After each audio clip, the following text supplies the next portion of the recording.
Before we get into Big Mom, I think the biggest issue the community has is her portrayal in the story. Because we expect her to be like Kaido or Shanks, but she's mostly used for gags or comedic relief.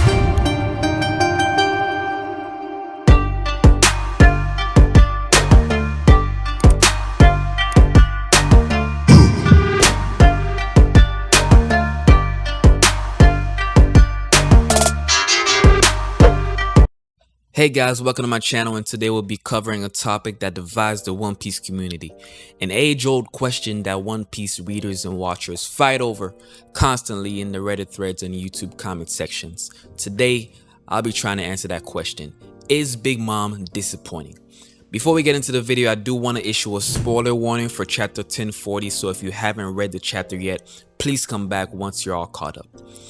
To determine if Big Mom is disappointing, we have to reevaluate her status as a Yonko and the expectations we have as readers for Yonko. The biggest being a subscriber to Bensley Anime and being part of the notification gang. Shout out to Brago, man. When the Yonko were first introduced, they were stated to be the four rulers of the sea. Powerful pirates that not even the Marines and all their firepower could defeat. The first time we see a Yonko in action, not counting Shanks in the first chapter, is when none other than he and Whitebeard clashed and literally split the sky, something we had never imagined up until that point in the story. The next real introduction of a Yonko, we see Kaido falling 30,000 feet and casually getting up and then getting upset that it wasn't enough to kill him. To put that into perspective for those who don't know, 30,000 feet is the height that a commercial airplane travels, and this nigga gets up like he just stubbed his toe.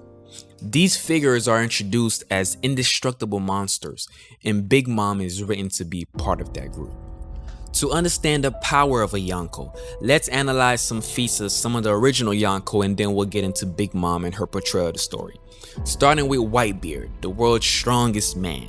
A man so strong that he literally died standing up holding his weapon firmly in hand. Not a scar on his back as a 72-year-old sick old man. Some of his feats include splitting the ground while splitting Akaino's wig. Tilting the entire Marineford Island and can create full-blown tsunamis. Destroying a giant wall of ice created by an admiral with ease, stopping an entire pirate ship with one hand seconds after being stabbed in the chest, said to have the power to literally destroy the entire world if he wanted. Next we have Shanks. Okay, we don't really have much on Shanks, but he did stop a killing blow from an admiral and Akainu, and is rumored to have the strongest haki in the verse.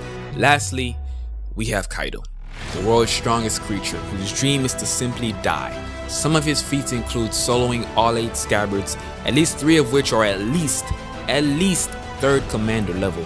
Denjiro, Ashura Doji, Cat Viper, and Dogstorm.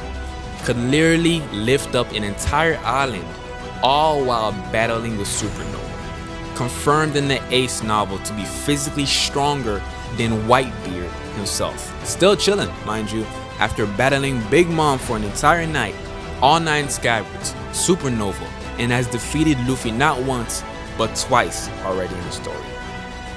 And let's not forget that he knocked out a fully fresh, Gear 4th angry Luffy with one shot. Before we get into Big Mom, I think the biggest issue the community has is her portrayal in the story. Because we expect her to be like Kaido or Shanks, but she's mostly used for gags or comedic relief.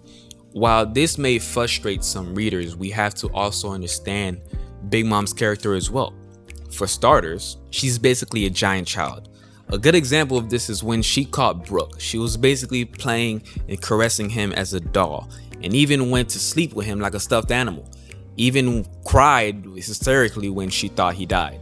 Now, if we look into, her psyche a little bit deeper, from the way she still attempts to recreate a moment from her childhood to her homies and even her ship, they're all just twisted ways and over-the-top attempts to reach her childish goals that she still has. Now, I'm not gonna make this video a whole psychoanalysis video, but we do have to touch on this a little bit since we're trying to understand her character. The fact that she's a Yonko, despite all these things, only increases the threat that she actually is. which makes her even more terrifying in my opinion. I know we like to look at other Yonko like Kaido or Shanks and how serious they are and wish Big Mom were like them, but let's not forget that despite all these jokes and all these gags, this woman is a creature that at any moment can literally go in a hunger frenzy where she eats her own children. She's a Yonko for a reason. I think some people forget that she literally walked into enemy territory alone, and while in sea stone cuffs, niggas are still shitting bricks because of how powerful she is. People hype up Kaido for one-shotting Luffy when Big Mom literally did the exact same thing a couple of weeks ago in the story. Don't get me wrong, I understand the frustration with her portrayal and the situations that she gets herself into, but we have to understand that this is part of her character. She's not Kaido, she's not Shanks. She's a monster in her own right, an indestructible force that needed 2 of the top 4 supernova, yes I put Zoro in there, to take her down, and she'll probably still get up after the recent chapter in Returning Elbap. But at the end of the day, if we look at her character, her mind is underdeveloped. She had no parental guidance. She's just a traumatized kid who had a tremendous amount of power and nobody was able to stop her, and she became a Yonko.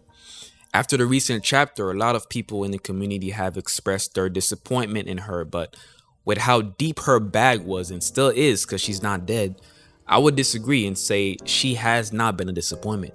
We have to remember that the status of a Yonko is also based on territory, a powerful crew of commanders, and the strength is last, all of which she has an abundance of. Now that's it for me today, guys, but if y'all enjoyed the video, be sure to like, comment, and subscribe. Turn that notification bell, and like I said, man, I want to hear your thoughts. If you disagree with me, if you think she is a disappointment, let me know down below. If you think she's not a disappointment and you did agree with me, still let me know in the comments. And with that being said, y'all, peace.